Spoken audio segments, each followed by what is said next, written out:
Assalamualaikum warahmatullahi wabarakatuh.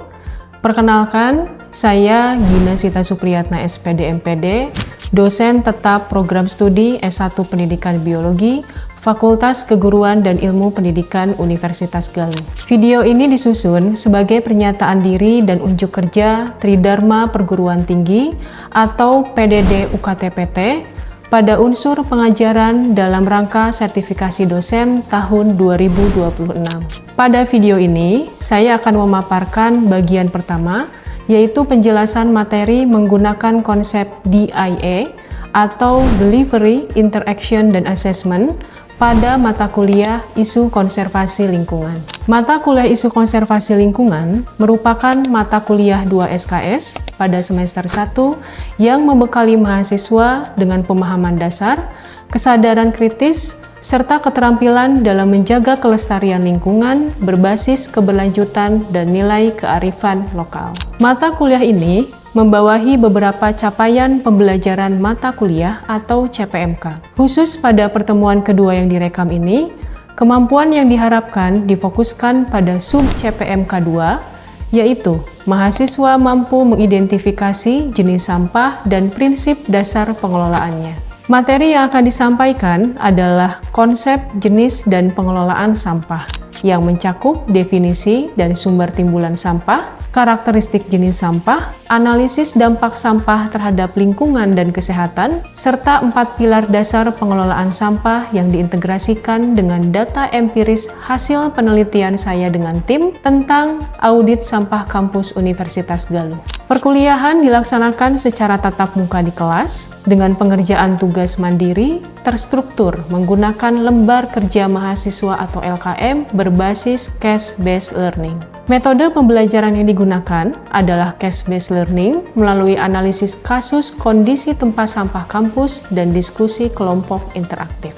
Dalam proses pembelajaran, saya memulai kelas dengan memberikan pertanyaan pemicu dan menyajikan data real hasil audit sampah kampus Universitas Galuh untuk didiskusikan secara interaktif. Mahasiswa diberikan kesempatan untuk membaca data, menganalisis kasus pencampuran sampah di lapangan, serta menyampaikan pendapat secara langsung. Selama proses tersebut, saya memberikan umpan balik dan penguatan konsep secara langsung atas jawaban yang disampaikan oleh mahasiswa. Penilaian mata kuliah ini secara keseluruhan mencakup komponen kehadiran sebesar 10%, tugas individu 15%, partisipasi aktif 15%, UTS 25%, dan UAS 35%. Khusus untuk indikator sub CPMK kedua pada pertemuan kali ini, yaitu berbobot 5%. Teknik penilaian yang digunakan meliputi partisipasi aktif dalam diskusi kelas, serta tugas individu berupa pengerjaan lembar kerja mahasiswa atau LKM. LKM ini memuat audit sampah harian, analisis akar masalah, serta formulasi solusi 3R yang dikumpulkan dan dibahas langsung pada pertemuan ketiga. Indikator penilaiannya menggunakan rubrik analitik yang mencakup ketepatan identifikasi jenis sampah, kedalaman analisis kasus, dan kelayakan solusi 3R. Berikut adalah rekaman proses pembelajaran tatap muka untuk materi konsep jenis dan pengelolaan sampah. Selamat menyaksikan. Bismillahirrahmanirrahim. Assalamualaikum warahmatullahi wabarakatuh. Waalaikumsalam warahmatullahi wabarakatuh. Ya, selamat pagi semuanya. Pagi. Bagaimana kabarnya hari ini? Alhamdulillah. Alhamdulillah, semoga semuanya dalam keadaan sehat sehingga dapat mengikuti perkuliahan hari ini dengan baik. Sebelum kita memulai pertemuan hari ini, mari kita berdoa terlebih dahulu agar perkuliahan pada hari ini dapat berjalan dengan lancar. Berdoa dipersilahkan. Berdoa selesai. Ya, sebelum kita masuk ke pertemuan, seperti biasa, silakan kalian untuk melakukan presensi terlebih dahulu di si akad pada akunnya masing-masing. Setelah selesai, pada pertemuan kali ini, kita akan masuk ke pertemuan yang kedua pada mata kuliah Isu Konservasi Lingkungan. Setelah sebelumnya kalian diperkenalkan terlebih dahulu tentang apa itu mata kuliah Isu Konservasi Lingkungan. Dan untuk sekarang kita akan masuk ke materi konsep jenis dan pengelolaan sampah. Kita lihat dulu sebelumnya Jadi pada pertemuan yang kedua ini ada capaian atau tujuan yang harus kita capai sama-sama, yaitu sub CPMK untuk pertemuan yang kedua, yaitu adalah mahasiswa mampu mengidentifikasi jenis sampah dan prinsip dasar pengelolaannya. Jadi ini adalah tujuan yang diharapkan nanti kalau kalian sudah selesai pertemuan yang kedua ini. Kemudian yang selanjutnya, untuk pertemuan kali ini, nanti Ibu akan memberikan tugas di akhir, dan tugas nanti nilainya atau bobot penilaiannya itu adalah 5% dari total keseluruhan nilai mata kuliah ini. Kemudian yang berikutnya, metode yang akan Ibu gunakan pada pertemuan yang kedua ini adalah case-based learning atau pembelajaran berbasis masalah atau pembelajaran berbasis lingkungan yang ada di sekitar kampus kita, dan juga Ibu akan menggunakan metode diskusi. Baik, selanjutnya sebelum Ibu akan masuk ke slide yang berikutnya, tadi kita sudah lihat bahwa topik pada pertemuan kali ini adalah tentang konsep, jenis, dan pengelolaan sampah. Ibu yakin ketika kalian tadi berjalan dari kosan atau ke rumah, atau dari rumah ke sini, kalian pasti melihat di sekitar kampus kita, di lingkungan kampus kita itu ada sampah, betul nggak? Baik itu yang berserakan ataupun mungkin juga yang sudah ada di tempat sampah di sekitar kampus kita. Tapi apa yang dimaksud dengan sampah? Ada yang bisa bantu Ibu untuk menjawab terlebih dahulu apa pengertian dari sampah? Silakan angkat tangan. Oke, silakan sebutkan nama terlebih dahulu, kemudian baru menjawab pertanyaannya. Baik, perkenalkan saya Zahra Auliana. Izin Bu untuk menjawab. Jadi sampah itu menurut saya suatu bahan sisa kegiatan harian manusia yang ada di lingkungan kita, atau juga bisa dari proses alami yang ada di alam yang bisa berbentuk padat atau juga berbentuknya setengah padat. Betul. Ya, terima kasih Zahra. Kita coba lihat jawabannya, apakah yang disampaikan oleh Zahra itu betul. Nah, kita lihat di depan, jadi definisi sampah yang tadi disampaikan oleh Zahra itu sudah betul. Sampah yang sering kalian hasilkan setiap harinya, sampah yang sering kalian lihat juga di sekitar kalian, itu adalah sisa kegiatan harian manusia atau proses alam berbentuk padat atau setengah padat.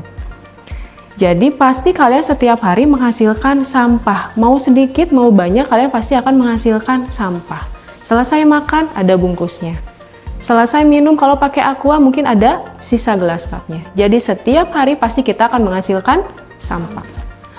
Oke, kemudian selanjutnya, nah dari mana saja sih kampus kita Unigal itu paling banyak menghasilkan sampah? Kita lihat dulu. Yang pertama ini adalah karena adanya aktivitas akademik atau administrasi di kampus kita, maka sampah yang paling banyak dihasilkan itu pertama kertas, karton, kemudian alat tulis. Selanjutnya yang kedua, yang paling banyak menghasilkan sampah di kampus kita itu adalah kantin. Kalian suka jajan ke kantin? Suka. Pasti pergantian ketika siang itu mau ke kelas berikutnya kalian pasti suka jajan. Di sini kalian suka jajan kemana? Kalau kelas kita mungkin biologi sering ke kantin Pak Aban ya, yang di atas ya. Nah, kebetulan kemarin Ibu juga melakukan penelitian dan salah satu lokasi yang Ibu ambil sebagai sampel penelitian itu adalah kantin Pak Aban. Dan dari kantin itu yang paling banyak dihasilkan sampah itu sisa makanan, kemudian ada kemasan plastik, yang jajan cireng, yang jajan gorengan. Itu pasti banyak bungkus sisanya kan? Dan yang terakhir itu adalah gelas cup. Nah, ini yang harus jadi perhatian kita supaya kita bisa mengurangi kemasan plastik, gelas cup dan sebagainya. Dan yang terakhir, ini dari fasilitas umum atau dari ruang terbuka hijau. Singkatannya itu adalah RTH. Ruang terbuka hijau itu apa? Kebun atau lingkungan yang ada di sekitar kita yang banyak ditumbuhi oleh tumbuhan. Makanya sampah yang dihasilkan di sini itu adalah serasah daun, kemudian juga tisu, kemudian ranting daun dan sebagainya. Itu adalah sampah-sampah yang dihasilkan dari lingkungan di sekitar kita atau kebun, ya.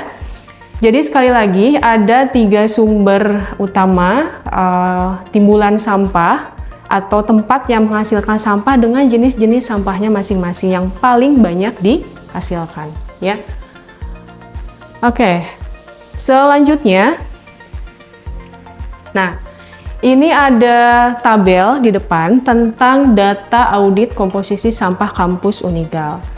Perlu kalian ketahui, Ibu bersama tim dosen dan juga mahasiswa 1 bulan ke belakang itu melakukan penelitian tentang audit sampah kampus yang ada di Universitas Galuh. Jadi Ibu ingin tahu jenis yang paling banyak itu di kampus kita itu sampahnya itu adalah jenis apa dan dari mana sumbernya, ya. Nah, kemudian pelaksanaan penelitian itu berjalan selama 3 hari dan Ibu mengambil sampel 3 tempat. Yang pertama itu dari kampus di lingkungan FKIP di fakultas kita, karena memang sivitas akademikanya paling banyak. Yang kedua itu dari tadi yang kalian suka makan, jajan itu adalah kantin Pak Aban. Dan yang ketiga itu adalah masjid. Jadi Ibu ambil 3 tempat itu sebagai sampel lokasi Ibu melakukan penelitian. Jadi mengambil sampah dari 3 lokasi tersebut. Dalam 3 hari ketika Ibu dan tim mengambil sampah, kemudian Ibu melakukan atau mengilau sampah-sampah tersebut, ternyata sampah yang dihasilkan itu sebanyak 27,746 kg. Cuma 3 hari, bayangkan. Gimana kalau 1 bulan? Terus gimana kalau 1 bulan itu nggak dibuang, nggak diolah, bisa beratus-ratus bahkan lebih dari 1 ton. Mungkin selama 1 bulan sampah yang dihasilkan oleh Unigal. Oke, selanjutnya tadi itu adalah totalnya. Di depan ada tabel yang bisa kalian lihat dari hasil penelitian Ibu. Ibu akan memberikan pertanyaan dari tabel di depan. Silakan yang bisa menjawab angkat tangan, sebutkan nama terlebih dahulu, baru kemudian menjawab. Pertanyaan dari Ibu dari tabel di depan itu yang pertama adalah dari ketiga kelompok sampah di depan, anorganik, organik, dan residu, mana yang paling banyak presentasinya dihasilkan oleh kampus kita? Itu pertama. Yang kedua, masih di jenis sampah anorganik. Untuk subkategorinya, ada 3 kategori dari sampah anorganik ini, mana yang paling banyak dihasilkan? Ya, silakan kalian lihat, kemudian analisis, dan silakan yang bisa menjawab, angkat tangan, kemudian sebutkan nama dan jawab. Silakan. Raisa, ya, silakan Raisa. Izin menjawab ya Bu, dari tabel di depan itu untuk ketiga kategori sampah ini persentase yang paling banyak itu ada di kelompok sampah anorganik Ibu, yaitu 60,95% persentasenya. Dan untuk kategori sampahnya itu ada plastik lain dan cup itu 29,38%, lalu ada kertas 25,16%. Oke, jadi di antara ketiga ini, ya, terima kasih sebelumnya Raisa sudah menjawab. Betul sekali. Dari tabel di depan, kelompok sampah yang paling banyak menghasilkan itu di kampus kita adalah sampah anorganik. 16 lebih kilo, atau kalau dipersenkan 60,95%. Artinya setengah lebih kampus kita itu paling banyak menghasilkan sampah anorganik. Kemudian tadi juga betul apa yang dikatakan Raisa, dari ketiga jenis subkategori sampah anorganik yang paling banyak dihasilkan itu adalah plastik lainnya dan cup. Gara-gara tadi kalian jajannya cireng, gorengan dan sebagainya, ya, akhirnya banyak plastik yang menjadi sampah. Kemudian yang ketiga, kertas, ini tentu saja ya, karena pasti kita sivitas akademika banyak menggunakan kertas, atau mungkin gorengan juga dibungkusnya pakai kertas. Ya, dan yang terakhir itu adalah botol PET. Botol PET itu botol aqua yang 600 ml dan sebagainya, ya. Dan selanjutnya, selain anorganik, yang paling banyak dihasilkan di kampus kita itu disusul oleh sampah organik. Yang terakhir itu disusul oleh sampah residu, ya. Bisa kalian pahami ya. Jadi kampus kita ternyata menghasilkan sampah banyak itu didominasi oleh anorganik. Baik. Tadi kita sudah lihat ada jenis-jenis sampah. Sekarang kita akan mengenal terlebih dahulu apa itu dari keempat jenis sampah yang sudah kalian ketahui. Yang pertama ada sampah organik. Ini tadi contohnya kita ketahui ada sisa makanan, dedaunan, ranting, ya itu termasuk ke dalam sampah organik. Di mana sampah organik ini adalah sampah dari bahan hayati yang mudah terurai secara alami oleh mikroorganisme. Jadi 2 minggu sampai 2 bulanan sampah organik ini udah bisa atau sudah bisa terurai. Jadi tidak membutuhkan waktu yang lama. Kemudian yang selanjutnya ada sampah anorganik. Yang tadi botol plastik, gelas, cup, plastik lainnya yang kalian buat bungkus itu dan sebagainya itu termasuk ke dalam sampah anorganik. Sampah ini dibuat dari bahan sintetis yang sulit terurai, bisa sampai 50 jutaan tahun ke depan baru bisa terurai, bahkan sampai ratusan juta tahun. Makanya kenapa sampah anorganik ini harus sangat kita kurangi penggunaannya, karena sangat lama sekali untuk bisa terurai kembali ke alam.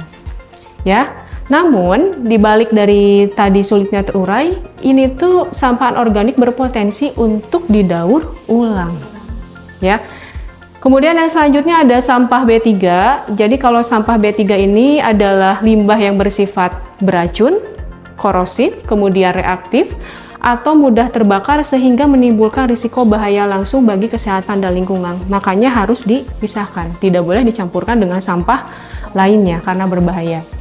Dan terakhir untuk sampah residu, ini adalah sampah sisa atau yang sudah terkontaminasi misalkan oleh sisa makanan, oleh kotoran, basah, sehingga secara teknis maupun ekonomis tidak dapat didaur ulang kembali. Makanya residu itu sisa, sudah tidak bisa diapa-apakan lagi sampahnya. Ya, oke. Selanjutnya, sebelum Ibu lanjut ke slide yang berikutnya, tadi organik, anorganik residu, Ibu sudah sebutkan contohnya. Tapi yang sampah B3, kira-kira ada yang bisa menyebutkan apa yang termasuk contoh sampah B3 di lingkungan kampus kita? Silakan angkat tangan. Saya Najwa Awailita, izin menjawab Ibu. Contoh sampah B3 itu baterai, lampu, limbah kimia, sama isi pulpen. Isi pulpen. Pulpen yang dipegang sama siapa? Najwa pun kalau misalkan sudah tidak terpakai atau sedikit lagi itu akan menjadi limbah B3. Baterai yang udah nggak bisa jalan, jamnya mati, baterainya mati, itu sampah B3. Kalian melakukan praktikum di lab, pasti ada sisa-sisa limbah cair dan sebagainya, itu termasuk ke dalam sampah B3. Artinya penanganannya itu harus khusus, tidak boleh dicampur dengan sampah yang lainnya. Kemarin waktu Ibu melakukan penelitian bersama dengan tim, Ibu kan mengambil sampah dari 3 lokasi itu. Kemudian kalau kalian lihat, di sekitar kita udah punya tong sampah, betul? Tong sampahnya apakah sudah terpilah atau masih ada yang cuma satu saja? Ada yang satu, ada yang terpilah ya. Tapi kalau kalian lihat, kita fokus ke yang terpilah nih. Itu betulan isinya udah terpilah belum? Misalkan tulisannya organik, isinya organik semua nggak? Enggak. Isinya ada apa lagi di dalam tong sampah itu? Plastik, kertas, ada sisa makanan kalian Lazato itu yang paling banyak. Ya, dan sisa-sisa ada juga styrofoam, mungkin DO-an kalian entah dari mana itu ya, Queen dan sebagainya. Jadi semuanya akhirnya pada apa? Tercampur. Walaupun sampahnya terpilah 2, tapi isinya tetap tercampur, tidak sesuai peruntukannya. Nah, ini menjadi sebuah kesenjangan antara teori dan realnya dan kenyataannya. Kan kalian tahu ya, organik, anorganik. Tong sampahnya udah ditulis, ada gambarnya, tetap aja buangnya satuin di sini. Merah, kuning, hijau. Yang penuhnya apa? Kuning semua. Yang hijaunya sedikit setengah, merah nggak ada, kosong. Kenapa? Itu berarti perilaku kita Civitas Akademika masih belum sesuai dengan teori yang seharusnya. Maka, Ibu punya pertanyaan untuk kalian. Siapa yang bisa jawab silahkan. Yang menjadi pertanyaan kita adalah apa dampak ekologis jika sampah makanan basah bercampur dengan kertas dan plastik? Silakan angkat tangan. Jadi jika makanan basah bercampur dengan kertas atau plastik, maka kertas atau plastiknya itu akan kotor dan rusak, sehingga nilai daur ulangnya ini akan berkurang atau bahkan hilang, dan tempatnya ini akan mengeluarkan bau yang tidak enak atau bau busuk. Betul sekali, terima kasih Desti. Jadi pernah nggak kalian membuka tong sampah yang mungkin setengah tertutup, kemudian ketika dilihat tercampur basah dan baunya gimana? Bau sekali. Bahkan sampai kemarin ketika ibu bersama dengan tim penelitian itu udah yang utek-utekan tuh banyak sekali. Kenapa? Karena tercampur dan terendap lama di tong sampah. Ya. Nah, betul. Itu yang pertama tadi dari Desti. Kita lihat lagi apa dampak ekologi selanjutnya. Yang pertama, karena tadi sudah tercampur, jadi si kertas basah atau yang kertas yang tadinya bisa didaur ulang karena basah dan kotor itu jadi tidak bisa didaur ulang kembali. Itu yang pertama. Kemudian yang kedua, emisi gas rumah kaca. Jadi kalau tumpukan sampah itu tuh menghasilkan gas metana. Kalian tahu gas metana itu apa? Jadi kalau gas metana ini adalah salah satu gas penyumbang rumah kaca atau kita kenalnya pemanasan global. Waktu kemarin-kemarin, kalau sekarang mungkin lagi musim ini ya, masuk kemarau ya. Kemarin-kemarin kita lagi panas sekali. Baik, selanjutnya, jadi bagaimana seharusnya kita mengelola sampah yang ada di kampus kita dengan masalah-masalah tadi? Ada 4 pilar pengelolaan sampah. Yang pertama adalah reduksi. Jadi dari awal kalian tolong kurangi penggunaan plastik. Bawa tumbler nggak ke kelas? Belanja suka pakai goodie bag nggak?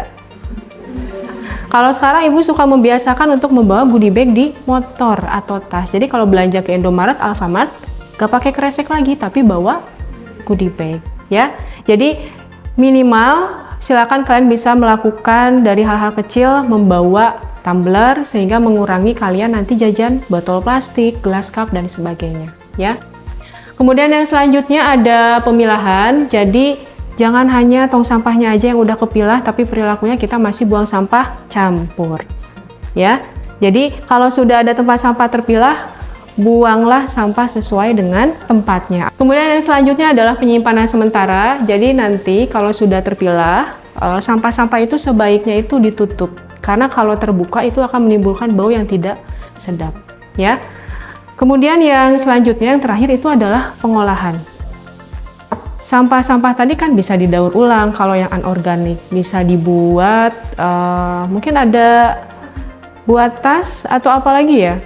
Buat tas, tempat pensil, kemudian juga pot dan sebagainya, pasti banyak sekali itu yang bisa dimanfaatkan kembali dari sampah anorganik. Kalau organik dijadikan apa kira-kira? Kompos, kemudian maggot, ya, biogas dan sebagainya. Jadi sampah-sampah itu kita olah kembali, anorganik didaur ulang, organik kita buat kompos, BSF ya atau maggot dan juga tadi bisa menjadi biogas. Kalau kita bisa mengelola sampah dengan keempat pilar ini, maka sesuai dengan program yang ada di kampus kita, ada yang tahu HIBER kan ya? Apa itu HIBER? Hijau, bersih, dan berkelanjutan.